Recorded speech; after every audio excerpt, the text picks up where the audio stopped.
Carly, would you mind sharing the new video on the DSP Collaborative social media, please? Yeah, not a problem. Okay. And then maybe you can share a little bit about your experience last week at the Supported Life conference. And then, Rhonda, I've made you a co host, but I'm going to share my screen with our website with the Supported Life conference presentation for folks. Okay. And Michelle is a co-host, so she can share with you some service provider directory information as well. All right.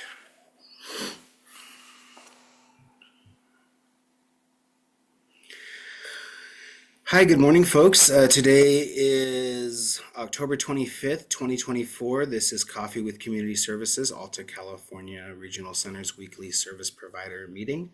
My name is John Decker, the Director of Community Services at Alta. And thank you for joining us today. We've got 60 folks on so far, and we'll do some staff introductions and get into our agenda. So this morning, good morning to, I see Megan Qualicon, good morning, and Christine and Alejandra from Community Services, as well as Shauna and her manager Michelle, who you'll be hearing from as well. And I see Jaslyn and Carly and Zach and Rhonda from our community services department. And good to see Scott, our QA and compliance manager. We forgot to talk about this, Scott, but we did have the HCBS evaluators meeting. So maybe you and I can do our best to update folks. I know we have Alicia's notes too. And our manager, Helen, is on. Good morning, Helen, as well. And our lead community services specialist, Jason, is on. Hello, Jason. And I see our manager, Toby, is on from our intensive case management unit. And we have Sharon on as well. Good morning, Sharon Krapinski. And I see Jordan, our specialized services and supports unit manager. And good morning to Marty and Beverly and Mason as well from Community Services, and then Ethan and Courtney too. And good morning to our manager, Max Robertson, that has joined us from Client Services. For our agenda for today, for those of you that were on before we started the recording, we do not have Michael, and so we are going to have Michelle Duchesne presenting the sign of the week and Deaf Culture 101. We've got a recording of that. We have a spotlight from Life Integrated Services, and so we'll look forward to hearing from them as well. We are going to provide an update on the service provider directory and some information from rate reform just received as well. I just sent that out to all the community services specialists about 10 minutes ago. With updated information, including some of the information that Michelle is going to be presenting about the service provider directory. We are going to talk about what's coming up on our Alta calendar and on DDS's calendar as well. And we're going to share some information about the DSP Collaborative and other fun activities that we had at the Supported Life Conference. But before I do anything further, it is a group effort to be able to put on a Coffee with Community Services every single week for our service providers. And so I just want to acknowledge and thank our managers. I will say Jordan certainly steps up, but all the managers ensure that we have the most updated information to provide you. And for today, we were meeting with Iqbal right until about 20 minutes ago, trying to get some of the most updated information for everyone. So I am now going to throw it over to Michelle Duchesne, who will guide us through the next part, which is going to be our Sign of the Week in Deaf Culture 101. Thank you, John. Are you seeing the video? Looks good. Okay. So if I'll ask the interpreter to interpret the video, and then I will read Michael's Deaf Culture 101.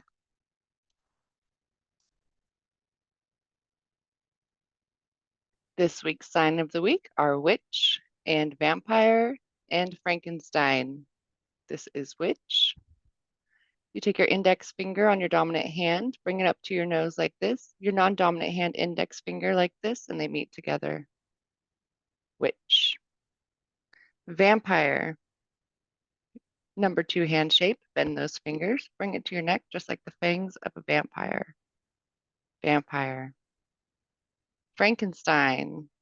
Take your 1 index finger, bring it to your neck, just like those bars on Frankenstein's neck. Frankenstein. Witch. Vampire. Frankenstein. Happy Halloween. Oh, Excellent. Thank you very much. We certainly appreciate Michael. We also had our leadership team meeting this week. And so, again, at Alta, we have Michael join us once a month to teach a sign to all of our managers as well. So, certainly appreciate that they put a survey out. And unfortunately, when we develop, some of these positions, we don't know what kind of reporting is going to be due back to the Department of Developmental Services. And so they asked for a listing of the trainings that Michael has had an opportunity to be involved in since he's been at the regional center. And in addition to, I don't know, probably 30 or 20 or 30 Coffee with Community Services, he's had lots of opportunities, both for vendor forums with you all, but then also meeting directly with our staff. So again, I appreciate all of the support that you all give too. That's really appreciated. Let's do the Deaf Culture 101. yeah. So I just wanted to go ahead and read what Michael shared. So the title is Look at the Face, Not the Hands when Communicating. When deaf people sign, they focus on each other's faces rather than their hands. This may seem surprising to someone unfamiliar with sign language. However, facial expressions are crucial in conveying tone, emotion, and context in sign language. For instance, a raised eyebrow or slightly tilted head can completely change the meaning of what's being said. People who are learning sign language often tend to focus too much on the hands, which may feel natural at first, but it can seem unnatural to fluent signers and make communication less effective. In sign language, the hands and face work together to express ideas fully. Over-focusing on hand movements without paying attention to facial expressions misses the fully conveyed message. Beginners in sign language often have little or no facial expression, which can be amusing to the deaf community. Many new signers keep a neutral or blank face, and this takes away much of the meaning of their signs. It's like speaking in a monotone voice. It just does not feel right. A famous example was during Nelson Mandela's memorial service, where a fake interpreter was quickly exposed. His signs were meaningless, and his lack of facial expressions immediately alerted the deaf community that something was off. To get better at sign language, practice both the hand movements and the facial expressions that give meaning to your message. Always try to look at the person's face instead of just their hands when communicating. Joining the deaf community can help you understand how important expressions are in conversation. By practicing often and learning from fluent signers, beginners can gain confidence and communicate more naturally. Thank you very much, Michelle. Awesome. All right. Nori, you ready to talk about our vendor spotlight for today? Absolutely. Let me, now I'm no good at this. At this presenting thing, I'm going to do my best. I can sing karaoke all day, but when it comes to presenting, this is always a challenge. So let me see if I can share my screen here.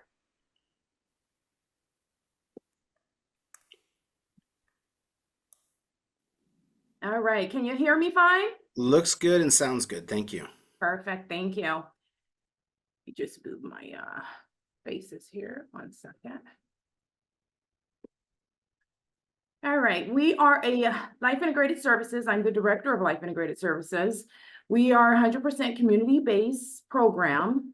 Having a hard time here seeing everything. Please give me 1 second, if you don't mind. Our enrollment criteria must be 18 years or older with a high school diploma, ambulatory, continent. We are a low group ratio, 1:3. We're in Elk Grove, if I didn't mention that, and that's on the final page. Program overview, individualized care, community integration, skills development. If I'm moving too fast, please let me know. You're good. Individualized approach, needs assessment, We carefully assess each individual's strengths and challenges and goals to develop a personalized plan, of course, with the planning team. Set goals, and we have ongoing support. We evaluate ongoing to make sure that it's still meeting their needs. Empowering clients, of course, choice and control, self-advocacy, and positive relationships. It's very important in our program. Fostering independence, daily living skills. We help individuals develop essential skills for daily living, such as we do cooking classes and things of that sort, community navigation. We have community safety, transportation that we do, accessing resources, engaging in social activities, and financial literacy. Supporting the community, inclusive events. We're actually right now, we're in collaboration with the Senior Center in Elk Grove, where we're planning a Christmas activity where we're going to be doing Christmas caroling and things with the seniors in the community as well. So we're really excited about that. And we have family involvement. Some of the family will has volunteered to come in and assist us there. So those are some of the things we do. We actually have also a garden plot at the community garden where we just planted some onions and green beans that will be donated to our food pantry. So we're really proud to say and excited about that one. Sorry. My why, I'm the owner director. I started off as an IDD nurse managing ARFs and ARF cushions, and had a colleague who was working in the day program. So when that colleague, I couldn't wait for that colleague to go on vacation because I had to cover for that colleague. And it was so fun. I realized I love this. And that's where I am now. I had a stint of doing cardiac nursing and realized it wasn't as exciting, fun. So here I am, and I love what I do. We love what we do. I will give a backstory. I am one of 5 girls in my family. My older sister is mutant deaf. And just talking about this or thinking about it as we were watching a previous slide, I have to give my mom a call, my parents a call, because I have to thank them. We actually, in our household, we were raised as an inclusive household. We had to learn sign language like we learned English, okay? So we always included my older sister in everything. And just thinking about it, I have to just give my mom a call and say thank you for implementing those nuggets in us. So yes, at our program, we do teach ASL. We do have augmented alternative communication as well. Our sweet spot is the nonverbal. It's nothing like I had a client that I just got last month, and he actually came to me and he gave me the sign. I've never been so excited to take someone to the bathroom. He let me know he had to go to the bathroom, and that to me is why we do this. Again, our why. So there we are. Let's see, I lost track. That threw me off. I lost track. I got so excited with that one. So yes, you scroll down. Here's how to get in touch with us. We have a very unique hours, our 9 a.m. to 3 p.m., which a lot of our families and our caregivers love because it's a little later than some of the other programs. We do our entry with ATD, Taylor Day Services. So all of our clients have that one-on-one with Taylor Day Services before they go into a 1-to-3 ratio so that we can assess completely and really get their goals down. And I will put our contact information in the chat. Thank you for having me today. I have one last thing. I have a question too, so I'll let you finish and then I have a quick question. Oh, please go ahead. I was just going to ask, do you have some vacancies? I do. We do have vacancies, yes. And that's 5 days a week? 5 days a week, 6 hours a day. All right, and the in-person services? In-person services, absolutely.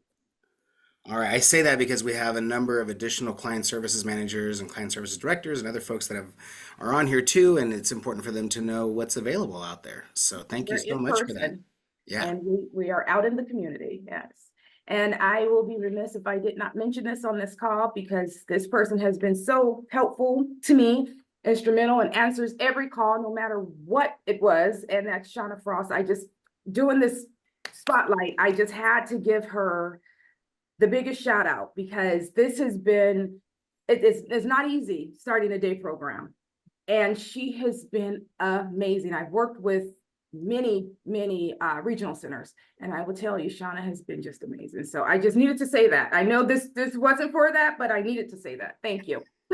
Oh, thank you for that feedback. We certainly really appreciate Shauna and all the things that she does for our regional center and our many clients. So let me just see if anyone has any questions. Otherwise, let's just at least make sure that we get your email address in the chat so that folks can reach out to you if they do want to connect further. But thank you so much for that spotlight.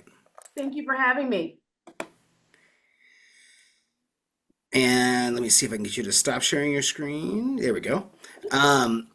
So now I feel like, Michelle, it's time that I want to just mention a little bit of the discussion that we had this week about remote services and day programming. And I feel like I want to start really taking a look at those programs that are not back to offering full 5 days a week of services.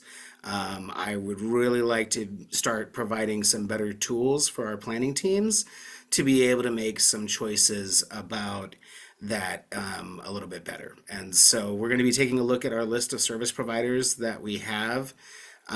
We've seen the impact on transportation services when we don't have the consistency that we had previously with in-person day programming and our ability to then develop routes for individuals as well. And so just kind of want to mention that is going to be kind of coming. There's no directive from the department about this, but at this point, just want to get a handle on who out there is offering these types of opportunities and making sure that we can make the information as easy as possible for our planning teams. Any questions about that? All right, so I want to transition over to Michelle and see if we can give a little update on what we've learned recently about the service provider directory and kind of how that fits into the grand scheme. I think I'll try to do my best to give the updates that we got from Iqbal. So thank you. Yeah, thanks, John. So I don't have anything to share on my screen, but I just wanted to let you know we reached out to DDS yesterday just to get an update because we hadn't heard from any providers that an email had been sent regarding the provider directory. And I'll just read the first couple sentences they sent me. So they said that they're excited to let us all know that the provider directory regional center users that they have gone live with a limited test pilot group as of today. So yesterday, it looks like by the end of the day, they went live with a pilot group. So the provider directory has been moved to production, and we have sent out registration emails to 10 service providers as a final system validation check. These 10 pilot service providers will begin the confirmation process to validate their data, and we will have the ability to generate change requests. So it looks like it's gone live. We're doing some final quality assurance to make sure that it is functioning appropriately. And I have a meeting with my team later today to go on that dashboard and really see what the process is and if they are coming through. And I'll have hopefully an update for you guys next week. And hopefully it'll go live for everybody. So just real quickly, let's see.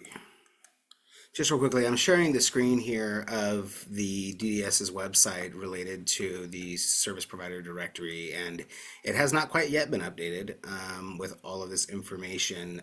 And again, I just sent out a message to all my staff about it. If you read towards the bottom, it indicates that they are now postponing the date to, is it November 8th? Is that what it is now, Michelle? I think. Correct. Yes, correct. The 8th of November for the one-time stipend.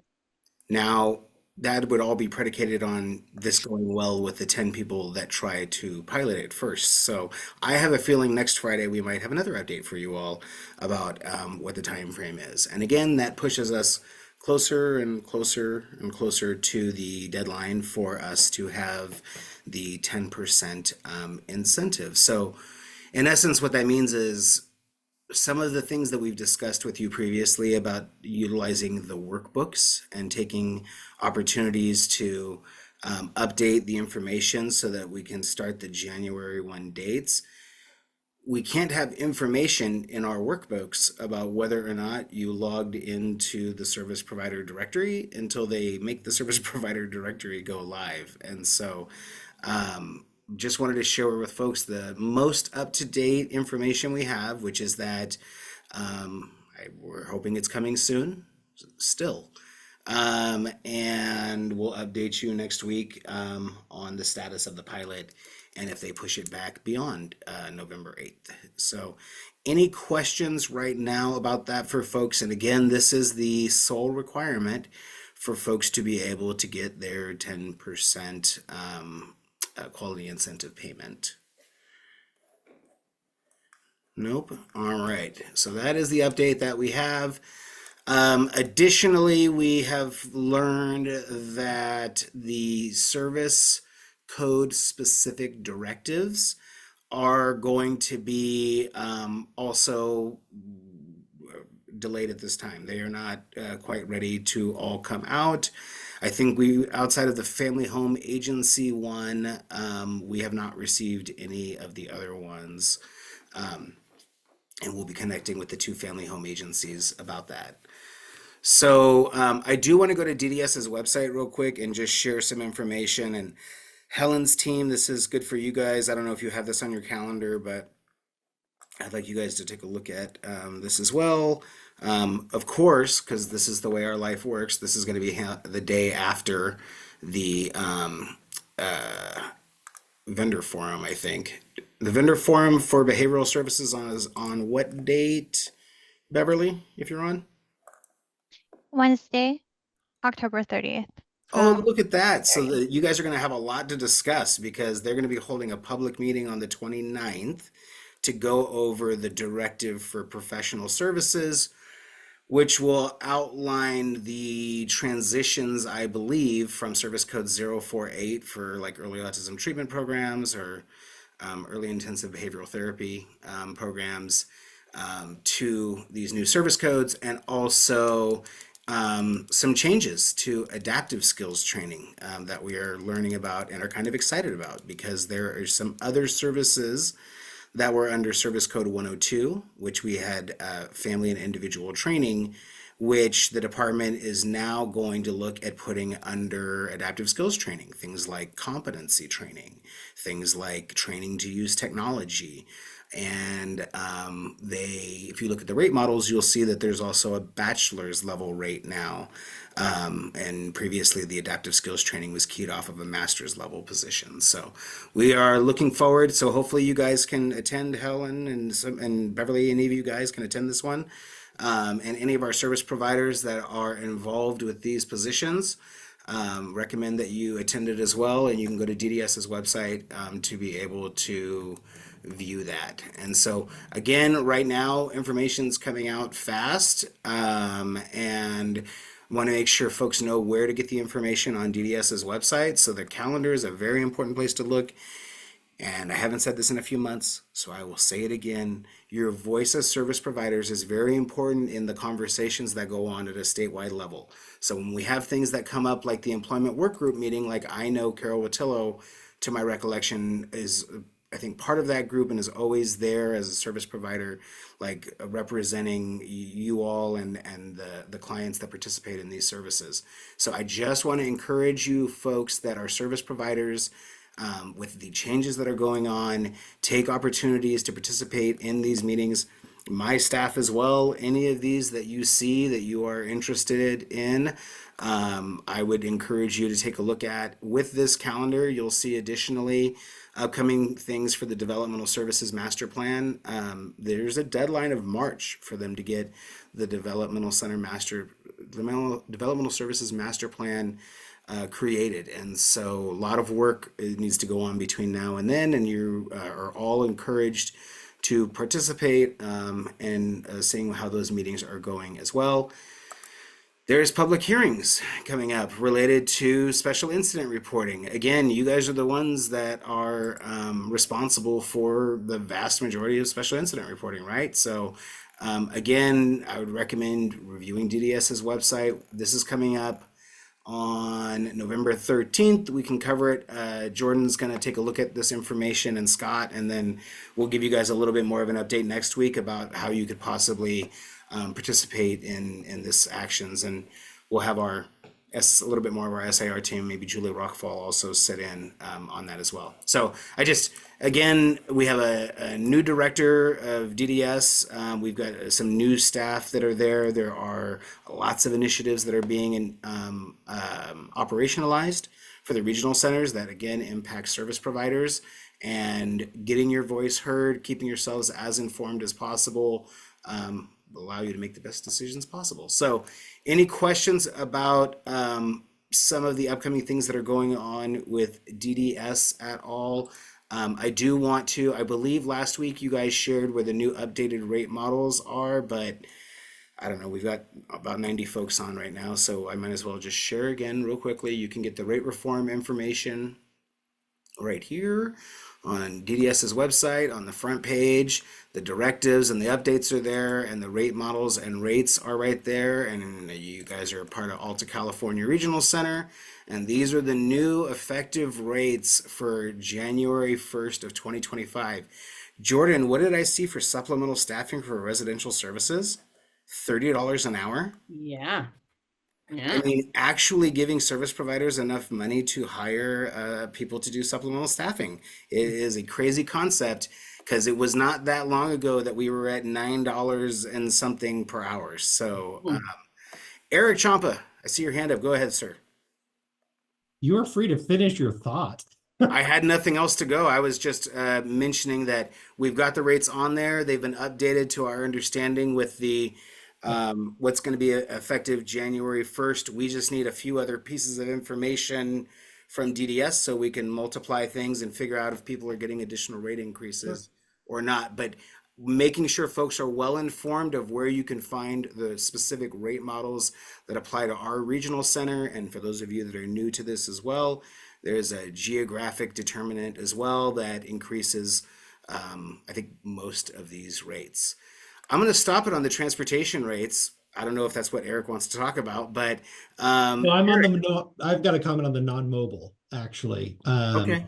So are the supplemental day program sort. So I just want to clarify, because we were looking at this actually earlier today. Is this the 110 service code?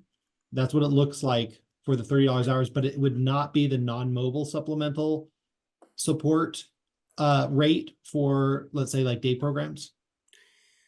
I am unaware that they have created anything separating it for mobile versus non-mobile. I'm unaware of that. Because in the past, to get the 110 service code, it was a separate vendorization. You got a one-to-one staff. That was different than the non-mobile additional add-ons that came in. And I don't see that in here. So I was just trying to see if that's included in the rate study. If It does not appear like it was included in the rate study. Like it may have been one of those things that not enough regional centers were doing. And so Okay. therefore, so yeah, but just to illustrate, we put together so many health and safety waivers over the last several years to be able to get supplemental staffing up to a point, that worked. I don't know how many Carol and Toby have under their belt, but I wouldn't want to count them. And so with that, knowing that we're going to have a lot less of these, and that you actually are getting a rate that is going to support being able to hire folks is a change for the positive, where there's not across the board, not everyone is super happy about what people saw with the rate study increases and everything else, but that kind of stuck out to me a little bit as well. Yeah, it did to us too. So I can mention, and if anyone has any additional things, because I'm not A&E transportation or Con transportation or UCP transportation or any of the other people that are testing the transportation directive worksheet information, but is anyone aware if we're any closer to that hitting the public? yes, the directive, I don't know, they're being closed. DDS is not really sharing exactly when they're going to release the directive. I can tell you the only engagement I've had with the regional center or with DDS directly was really around the technical assistance required to implement these rates, especially at the regional center level. So I've given a lot of feedback from there. So I don't have a high degree of optimism that they're taking the feedback that myself and others sent regarding those rates. If you could keep those up. Oh, sorry. Well, I Yeah, just for closed the them out, comment. but don't worry because they can just open them right Yeah, back it's up okay. again. So I guess what I wanted folks to, so we know that there's a directive pending that's going to explain those rate methodologies. We just have the rates. And so now I'm able to confirm that these are the proposed rates, and the kind of miles they're talking about are vehicle miles on route, yard to yard, is what that is intended to be. We've done an analysis. And so I'm working with the Lanterman Coalition. They've seemed to take this up.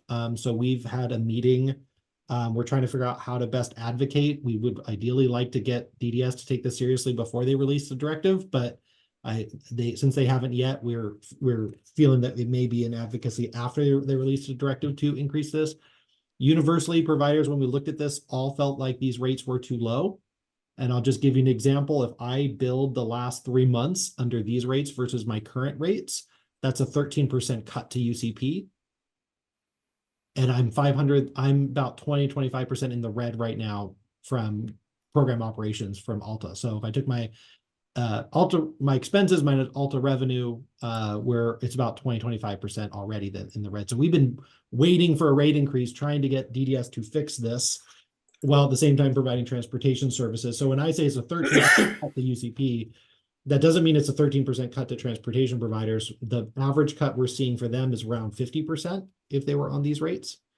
So we need more information. We need more transportation providers to actually look at these rates, do a conversion, and tell us how this impacts your rate. So if you have a vehicle service hour, how many vehicle service hours would you have billed for a month? How many vehicle miles would your vehicles have done? Multiply that by these proposed rates, compare those two revenues, and tell us if this is an increase or a decrease, and by how much. So yeah.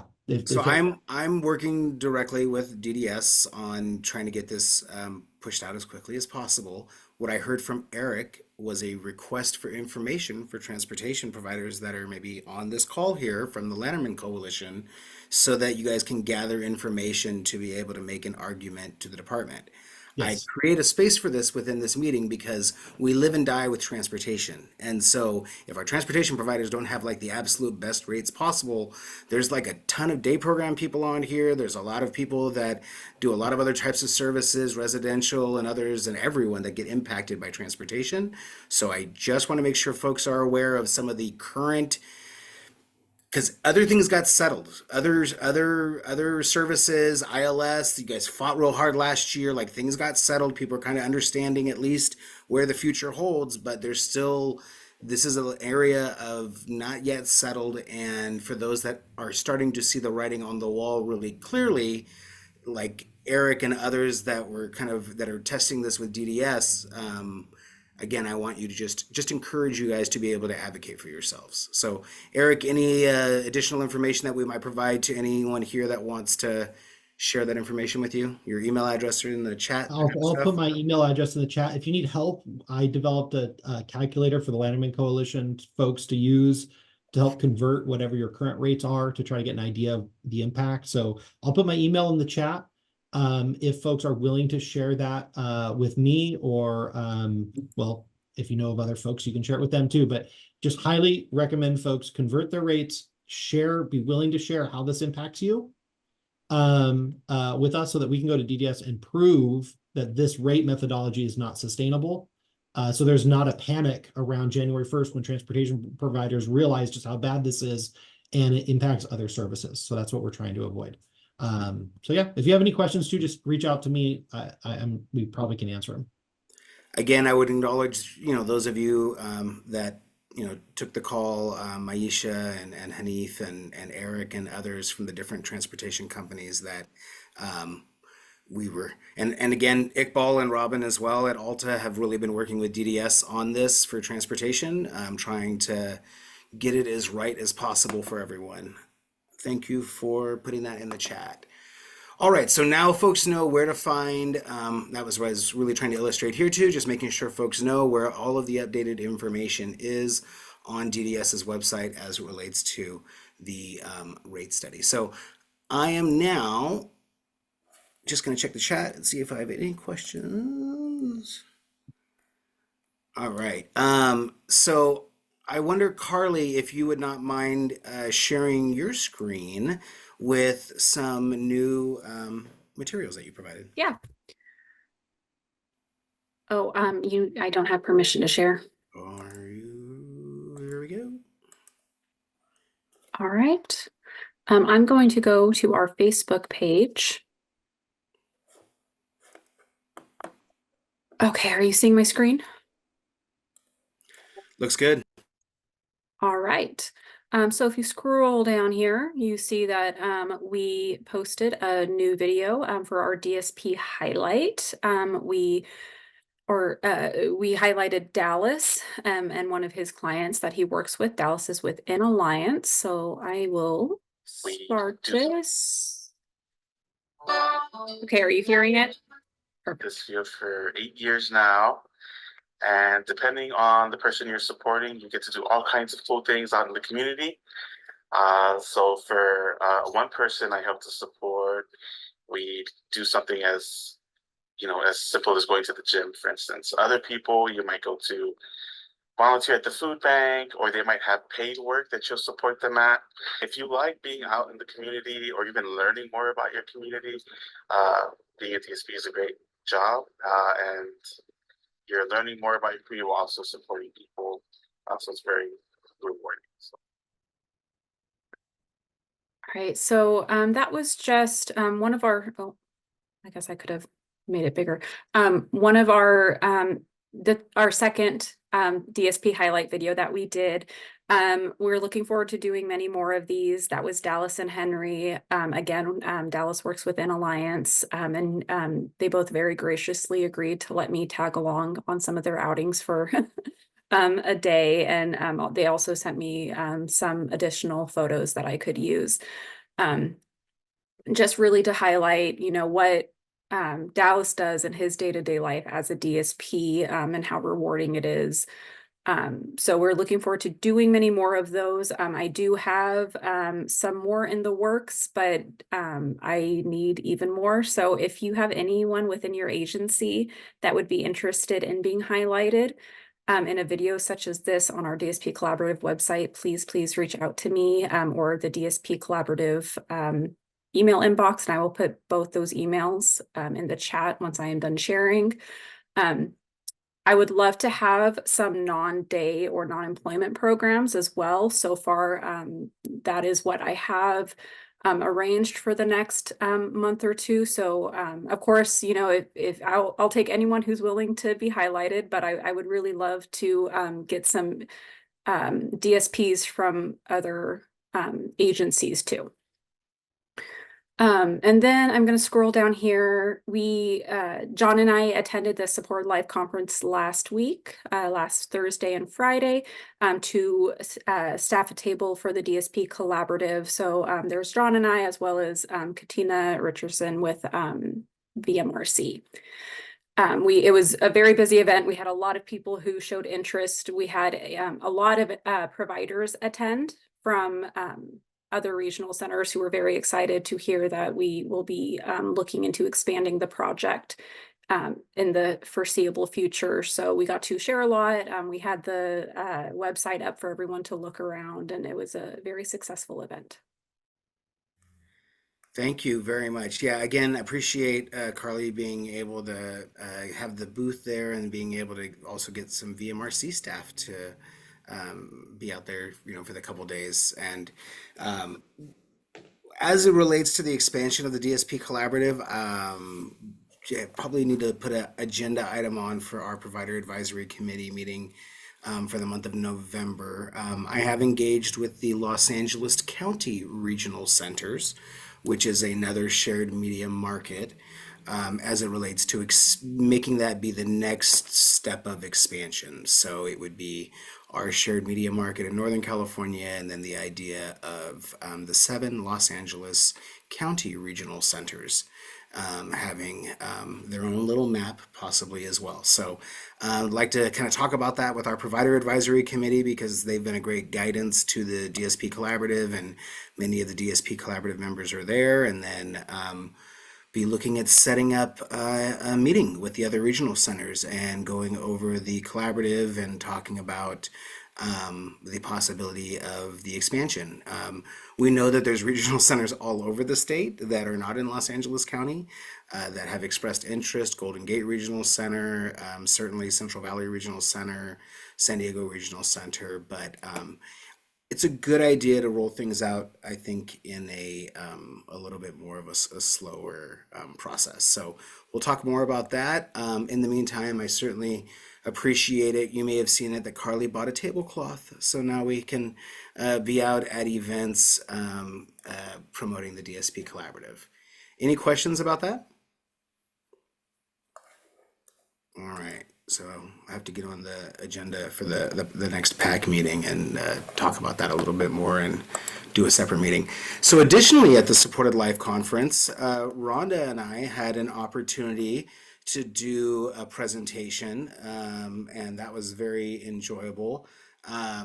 And I thought I would see if Angel Garcia is on here today, and she's not. But before we get to our presentation, Rhonda, Carly and I, so the keynote for the first day was Willie, the president of Sierra College, and talked all about the work and the opportunities that are out there in the community college system to be able to partner with regional centers and to be able to ensure that people with developmental disabilities get the best type of college matriculation experience possible. And then they did the breakout group and they brought students from the Life program at Sierra College, and they did a panel and they talked about their experiences. And so Carly and I were able to catch the end of the panel and some of the question and answer.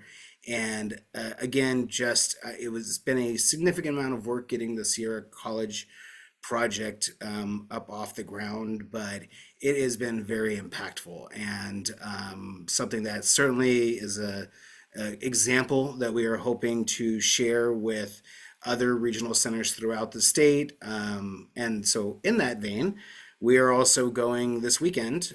Carly and I are going to be traveling to San Diego with Sierra College to present on a panel of regional centers that have collaborations with community colleges. And so I know that who did we see? We have San Diego Regional Center will be there, and we're the only Northern California Regional Center, which is kind of nice. But this is the CAPED conference, CAPED, for anyone that wants to look it up. And what we'll be looking at kind of over the next year is ways in which we can continue to disseminate all of the good work that got done during the Sierra College startup, as we also expand the ongoing transition to independent living program that has been set up there on campus. So we're excited about that. Carly put together some cool PowerPoint slides for the presentation, and we're looking forward to that one this weekend. So Rhonda, I'm going to share my screen real quickly with Alta's website, and we can talk real fast about, let me see, excuse me here. We'll talk real quickly about our presentation that we did. So at this point now, I seem to be at Supported Life Conference every year, kind of giving updates on housing. And a few years ago, the discussion was some of our initial steps towards doing things like our Disability Housing Alliance and talking about our Coordinated Future Planning Initiative. And last year, the Disability Housing Alliance joined us for the presentation. And so this year, Rhonda and I really went into depth in a lot of the things that we've been discussing as a regional center. And the PowerPoint is online, so for any of you that are interested in it, Herman is amazing. He gets our stuff posted very quickly online. So Rhonda, just real quickly, I had an opportunity to go over again an overview of the regional center, why we have a housing focus, We talked about how housing development fits in within a number of different activities that we talk about all the time here, so I won't get into them. But a number of different activities that support both our aging clients and our aging caregivers.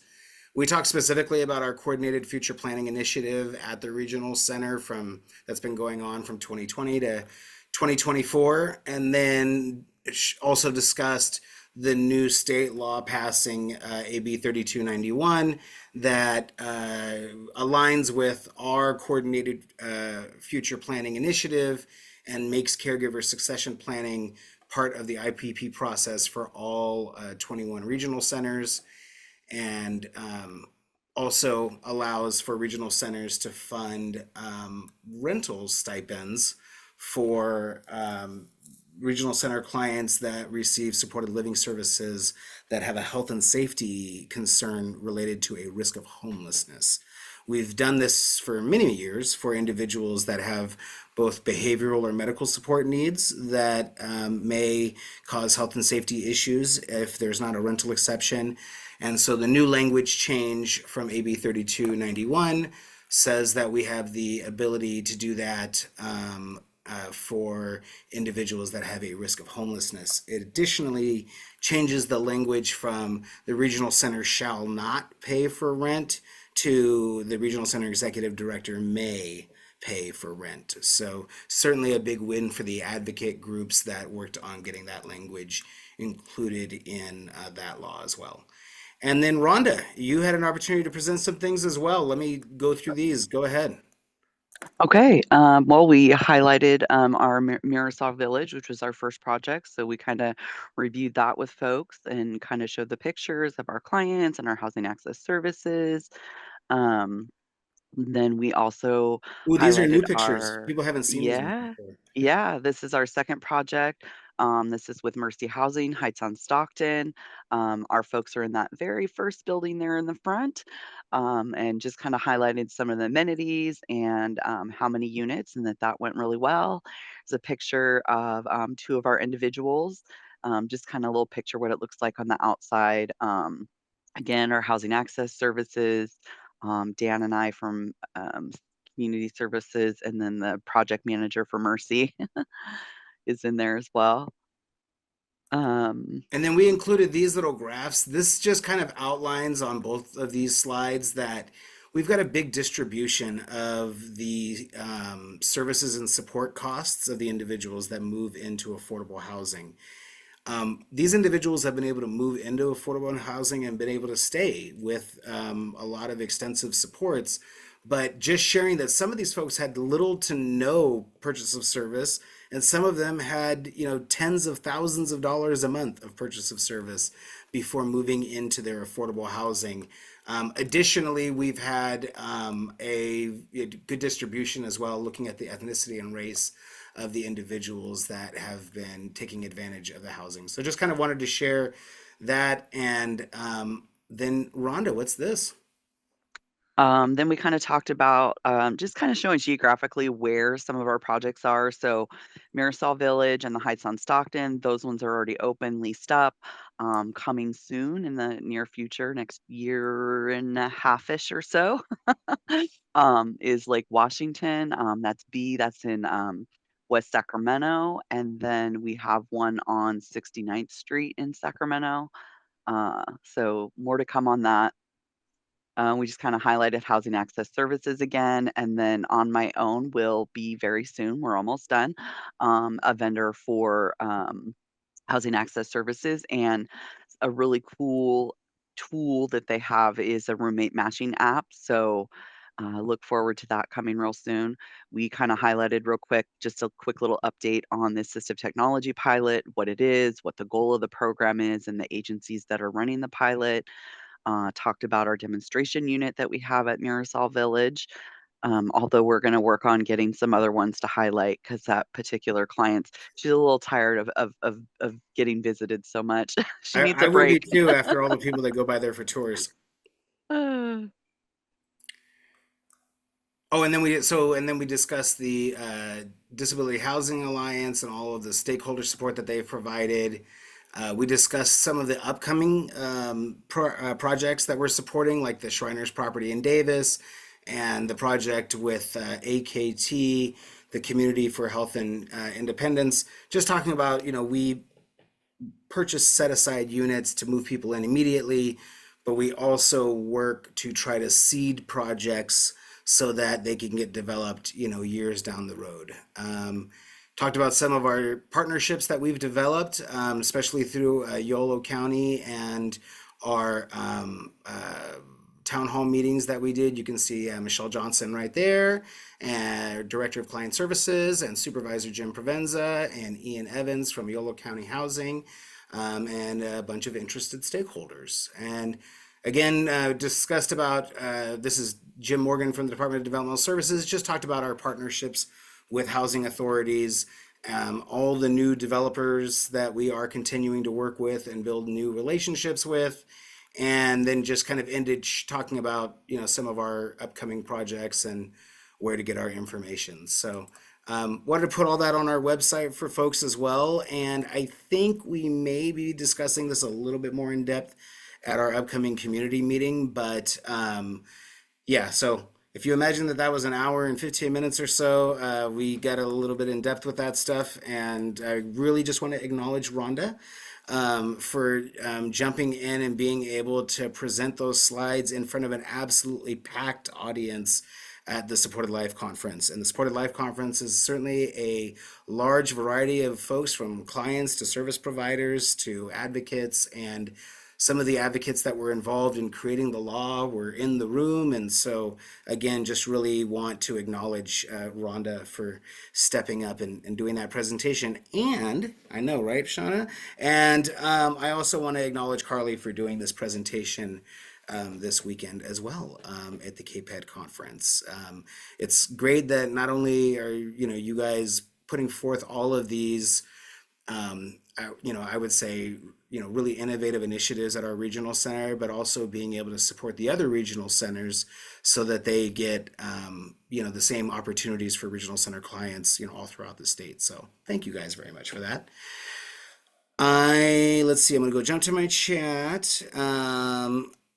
Oh, cool. And Michelle shared the roommate app last time at coffee. Yes, awesome. All right. So I would like to now jump over to Alta's website because we've got some Alta stuff coming up. And I would think I don't know if we have any new update reminders about Santa Day, but I'm just going to share my screen real quickly for folks. And as always, just want to direct people to go to our events calendar to find information. And we've got some upcoming events. So I know OCRA has this event coming up that is noted on here. And actually, I'm going to jump over to real quickly. There we go. So, Helen, I know we have the Behavior Services Vendor Forum. Beverly, we talked about it a little bit earlier. So we've got, and it says topic rate reform. So great discussions right there. Please don't hesitate to shoot an email over for any additional. I think the agenda is probably relatively set, but who knows what you guys are going to see during DDS's webinar the day before. So everyone can see that clearly. All right. So please, for those of you that are part of that group, attend that one. And we have a haunted health fair coming up. We've got a day in employment vendor fair that is coming up on November 5th. And I think for the day in employment vendor fair, are we going to try to get our HCBS specialists out there giving out HCBS comic books, Scott? Sorry, yep, that was the plan. We're going to have the comic books at the vendor fair and at Santa Day. Awesome. So for any of you that are familiar with the comic books, let's see if I have anything on that. So I've got, oh, there we go. Can folks see this picture from the Supported Life Conference? Gives you an idea of, it was a huge crowd this year. These are some HCBS comic books that have been developed, and we're going to start distributing them to you all at upcoming events and to clients as well. So just know that that's some additional training materials that you all will be getting. Again, upcoming meetings that we have here, we have the Micro Enterprise Fair. I know we will also be um, giving out those comic books there too. Carly, anything about the Micro Enterprise Fair that we want to share? We really want to be hearing from folks as soon as possible if they're going to be participating, right? Yeah, so the flyer has gone out to all case management. I believe it's gone out via MailChimp. If not yet, it should soon.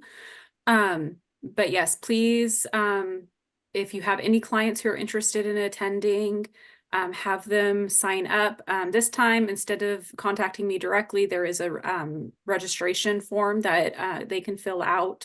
Of course, if any support is needed, then please do reach out to me either by email or phone. So we still have some space. Every time we do this, we get quite an influx and we fill up pretty quick. So yeah, please get it done as soon as you can to ensure that you have a space. And just two more things. One, I see that we do not have the Santa Day, I don't think, on our calendar yet. I believe you got a discussion from Herman about it previously, but that is going to be on December 13th. And the venue is changed this year. And so we are going to be having it over at, is it the Board of Realtors or where is, yeah, the Board of Realtors building over on Arden. And so check back on our website and we'll give you updated information. And Ms. Krupinski, can I end with you giving an update about what the team's doing this weekend? Sure. So October is National Domestic Violence Awareness Month. And so we have a group that will be hitting the pavement and walking the Safe Haven walk tomorrow morning at 8 o'clock. And the proceeds go to help the Safe Haven shelter for domestic violence victims and here in Sacramento. Awesome. Thank you very much for spearheading all of that. And thank you to those of you that are going to be out there. I am not able to go. And that is like one of my events that I used to do even back when I was at the district attorney's office. And so I really appreciate the team going this year. And maybe this could be, it's an annual event. And so would love to see more folks doing that one. All right. So with that being said, I hope everyone has a fantastic weekend. We'll look forward to updating folks more next week on all the new information from our friends at the Department of Developmental Services and elsewhere. And thank you, Carly, for getting the information in the chat there for our upcoming fair. And everyone else, have a great weekend, and we'll look forward to talking to folks next week. Take care. Thank you.